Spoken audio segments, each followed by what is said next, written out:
최근 5년 사이 실수로 잘못 보낸 돈, 즉 차고 송금액이 무려 1조 원이 넘는 것으로 나타났습니다. 문제는 이 가운데 절반은 돌려받지 못했다는 겁니다. 하지만 오늘부터는 이렇게 잘못 보낸 돈을 보다 쉽게 돌려받을 수 있게 됩니다. 어떻게 하면 되는지 오정인 기자와 알아보겠습니다. 지금도 돈을 돌려받을 수 있는 방법이 없는 건 아니잖아요. 그럼 뭐가 달라지는 겁니까? 네, 이제까지는 차고 송금을 한 뒤에 금융사에 반환 지원 요청을 하고 기다려야 했습니다.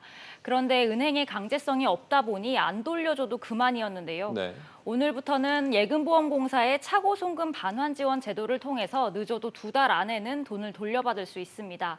일단 지금과 같이 금융사에 먼저 반환 요청을 해야 합니다. 그런데 수취인에게 연락이 닿지 않거나 수취인이 반환을 거부할 경우 2차로 예금보험공사에 반환 지원을 신청하는 방식입니다. 네. 온라인 홈페이지로도 가능하고요. 예금보험공사 본사 1층에 마련된 상담센터를 방문해서도 안내를 받을 수 있습니다.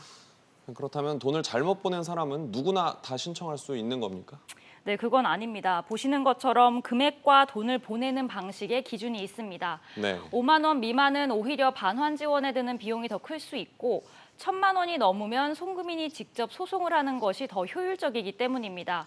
또 토스나 카카오페이 등 선불 전자지급 수단을 통해서 연락처를 입력해 돈을 보낸 경우 예보가 수취인의 이름과 주민등록번호 등을 확인할 수 없는데요. 네. 이런 경우에도 반환 지원이 안 됩니다. 그럼 대상인 분들이 신청을 하면 전액을 돌려받을 수 있는 겁니까? 네, 그것도 아닙니다. 차고 송금액에서 일부 비용을 뺀 나머지 금액만 돌려받게 되는데요. 네. 예보가 반환을 지원하는 과정에서 드는 우편이나 문자 등 안내 비용과 인건비, 그리고 법원에 지급 명령을 할 경우 송달료 등이 빠지게 됩니다.